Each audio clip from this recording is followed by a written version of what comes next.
ഡൽഹി മുഖ്യമന്ത്രി അരവിന്ദ് കെജ്രിവാളിന്റെ അറസ്റ്റിൽ പ്രതിഷേധിച്ച് രാജ്യ തലസ്ഥാനത്ത് വൻ പ്രതിഷേധം നടക്കുകയാണ്. മന്ത്രിമാരായ അതിഷി, സൗരവ് ഭരദ്വാജ് ഉൾപ്പെടെയുള്ളവരെ പോലീസ് ബലം പ്രയോഗിച്ച് അറസ്റ്റ് ചെയ്തു.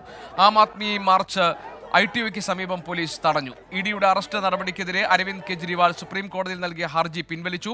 ഇഡി സുപ്രീം കോടതിയിൽ തടസ്സ ഹർജി നൽകിയതിന് തൊട്ടു പിന്നാലെയാണ് ഈ നീക്കം. കെജ്രിവാളിനെ 2 മണിക്ക് ഡൽഹിയിലെ റൌസ് അവന്യൂ കോടതിയിൽ ഹാജരാക്കും. ആർ രാധാകൃഷ്ണൻ കോടതിയിൽ നിന്നുള്ള വിവരങ്ങൾ നൽകും. എൻഫോഴ്സ്മെന്റ് ഡയറക്ടറേറ്റ് ഓഫീസിലെ പുതിയ നടപടികൾ എന്തൊക്കെയാണെന്നത് നിതിൻ അബൂജൻ വിശദീകരിക്കും. ആം ആദ്മി പാർട്ടിയുടെ പ്രതിഷേധത്തിന്റെ കനം എത്രത്തോളം ഉണ്ടെന്ന് ബൽറാം നെടുങ്ങാടിയും BJPയുടെ നീക്കങ്ങൾ സംബന്ധിച്ച വിവരങ്ങൾ ആർ അച്യുതനും സമഗ്രമായ റിപ്പോർട്ടിംഗുമായി ഞങ്ങളുടെ ഡൽഹി ടീം തയ്യാറായി നിൽക്കുന്നു. ആർ രാധാകൃഷ്ണനിലേക്ക് ആദ്യം. ആർക്കെ, ഇപ്പോൾ സുപ്രീം കോടതിയിൽ ഈ അറസ്റ്റിനെതിരെ നൽകിയ ഹർജി ആം ആദ്മി പാർട്ടി പിൻവലിച്ചിരിക്കുകയാണ്, കെജ്രിവാൾ പിൻവലിച്ചിരിക്കുകയാണ്. അത് ഒരു കവിയറ്റ് ഫയൽ ചെയ്തതിന് തൊട്ടു പിന്നാലെയാണ് ഈ നീക്കമുണ്ടായത്. എന്താണ് ഇതിൻ്റെ ഉദ്ദേശം? 2 മണിക്കാണല്ലോ ഈ വിചാരണ കോടതിയായ റൌസ് അവന്യൂ കോടതിയിൽ കെജ്രിവാൾ വരാൻ പോകുന്നത്. എന്താണ് അവിടെ സംഭവിക്കാൻ സാധ്യതയുള്ളത്?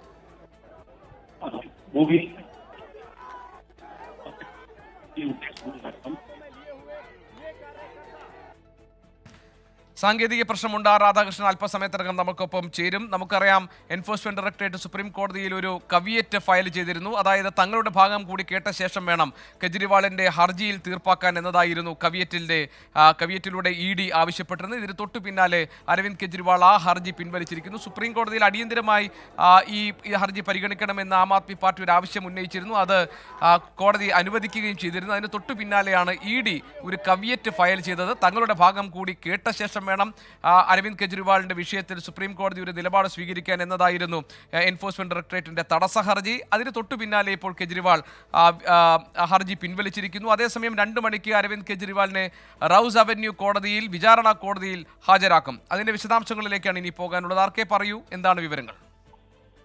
ഗോപി, ഈ ഹർജി ഇന്ന് സുപ്രീം കോടതിയിൽ സമർപ്പിച്ചിരുന്ന ഹർജിയിലെ ഉള്ളടക്കം ഇന്നലത്തെ ഡൽഹി ഹൈക്കോടതി സ്വീകരിച്ച നടപടികൾ ചോദ്യം ചെയ്തുകൊണ്ടായിരുന്നു. ആ നടപടികളുടെ അടിസ്ഥാനം അരവിന്ദ് കെജ്രിവാളിന് തെരഞ്ഞെടുപ്പ് കഴിയുന്നതുവരെ അറസ്റ്റിൽ നിന്നുള്ള പ്രൊട്ടക്ഷൻ നിഷേധിച്ചു, EDയുടെ സമൻസ് റദ്ദാക്കിയില്ല എന്നത് അടക്കമുള്ള കാര്യങ്ങളാണ്. ഇന്ന് ഈ ഹർജി സുപ്രീം കോടതി പരിഗണിക്കുന്ന ഘട്ടത്തിൽ അടിയന്തരമായിട്ട് പരിഗണിക്കാനായിട്ട് സുപ്രീം കോടതി തയ്യാറായി. അഥവാ ആ ഹർജി പരിഗണിക്കാനായിട്ട് അദ്ദേഹത്തിന്റെ അഭിഭാഷകർ നിർദ്ദേശിച്ചതിന് കാരണം ഈ ഒരു സംരക്ഷണം, അറസ്റ്റ് നിന്നടക്കമുള്ള ഒരു സംരക്ഷണം പ്രതീക്ഷിച്ച് കൊണ്ടാണ്. പക്ഷേ അതിനു മുൻപാണ് കാവിയറ്റ് ഫയൽ ചെയ്തുകൊണ്ട് ED രംഗത്ത് എത്തിയത്. ഒരു കാവിയറ്റ് ഫയൽ ചെയ്യപ്പെട്ട് കഴിഞ്ഞാൽ ആ എതിർകക്ഷിയെ കൂടി വാദം കേട്ടതിന് ശേഷം മാത്രമേ ആ ഹർജിയിൽ ഒരു തീരുമാനം കോടതി കൈക്കൊള്ളുകയുള്ളൂ. അങ്ങനെ ആകുമ്പോൾ അരവിന്ദ് കെജ്രിവാളിന്റെ ഈ ഹർജി അത് കാലഹരണപ്പെട്ടു എന്നായിരിക്കും ED അറിയിക്കുക. അങ്ങനെ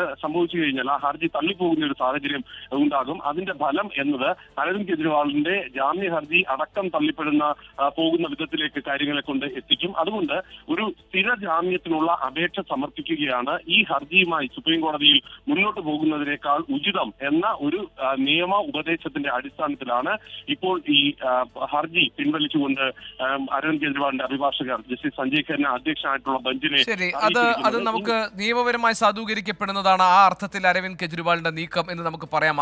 കാരണം ആർക്കെ സൂചിപ്പിച്ചതുപോലെ തന്നെ അറസ്റ്റിൽ നിന്നുള്ള സംരക്ഷണം ആവശ്യപ്പെട്ടാണ് ഹൈക്കോടതിയെ സമീപിച്ചത്. അത് നിരാകരിക്കപ്പെട്ട സാഹചര്യത്തിലാണ് സുപ്രീം കോടതിയിലേക്ക് പോകാൻ തീരുമാനിച്ചത്. പക്ഷേ ആ സാഹചര്യം മാറിയിരിക്കുന്നു. അരവിന്ദ് കെജ്രിവാൾ അറസ്റ്റിലായിരിക്കുന്നു. അതുകൊണ്ട് അത് കാലഹരണപ്പെട്ടതാണ് എന്ന് ഒരു തീർപ്പുണ്ടാകാൻ സാധ്യതയുണ്ട്. എന്താണ് ഇനി 2 മണിക്ക് ഈ റൌസ് അവന്യൂ കോടതിയിലേക്ക് കൊണ്ടുവരുമ്പോൾ സംഭവിക്കാൻ സാധ്യതയുള്ളത്? ED സ്വാഭാവികമായും കൂടുതൽ ചോദ്യം ചെയ്യലിന് വേണ്ടി കസ്റ്റഡിയിൽ വിട്ടുകിട്ടാൻ വേണ്ടിയുള്ള നീക്കങ്ങളായിരിക്കില്ലേ നടത്തുക? തീർച്ചയായിട്ടുമാണ് ഗോപി. EDയുടെ ഭാഗത്തു നിന്ന് ഈ റിമാൻഡുമായി ബന്ധപ്പെട്ടിട്ടുള്ള ഒരു റിപ്പോർട്ട് ഫയൽ ചെയ്യും. അരവിന്ദ് കെജ്രിവാളിനെതിരെ കണ്ടെത്തിയിരിക്കുന്ന പ്രാഥമികമായിട്ടുള്ള വിവരങ്ങളെ സംബന്ധിച്ചിട്ടുള്ള കാര്യങ്ങൾ സൂചിപ്പിക്കും. മാത്രമല്ല, അതിലെല്ലാം ഉപരിയായിട്ട് അദ്ദേഹം അന്വേഷണത്തോട്, സാധാരണഗതിയിൽ ഈ കേന്ദ്ര ഏജൻസികൾ ഈ അന്വേഷണത്തിന്റെ ഭാഗമായിട്ടുള്ള നടപടികൾ നടത്തുമ്പോൾ ഈ അറസ്റ്റ് ഒരു വേഗത്തിൽ നടത്തുന്ന ഒരു പതിവില്ല. അത് പല ഘട്ടങ്ങളിലും ഈ പ്രതിഭാഗത്തിന് അനുകൂല വാദം എന്ന രീതിയിൽ അവർ ഉയർത്താറുണ്ട്. അങ്ങനെയുള്ള ഒരു ഘട്ടത്തിൽ ഈ അന്വേഷണത്തോട് സഹകരിക്കുന്നില്ല എന്ന വാദമാണ് മറുവാദമായി ഉന്നയിക്കപ്പെടാറ്. അത് നേരത്തെ തന്നെ അരവിന്ദ് കെജ്രിവാളിന്റെ കാര്യത്തിൽ അവർ ഉന്നയിച്ചിട്ടുണ്ട്. 9 തവണ തങ്ങൾ സമൻസ് നൽകിയിട്ടും പല ശരി, ആ വിഷയമായിരിക്കും പ്രധാനമായും കോടതി പരിഗണിക്കുക. റൌസ് അവന്യൂ കോടതി ഈ വിഷയം പരിഗണിച്ചായിരിക്കും തീരുമാനമുണ്ടാവുക. നമുക്ക് അതിന്റെ വിശദാംശങ്ങളിലേക്ക് ഒരിക്കൽ കൂടി വരാം. ഞാൻ വളരെ പ്രധാനപ്പെട്ട ഒരു വാർത്തയിലേക്ക് കൂടി പോയ ശേഷം തിരികെ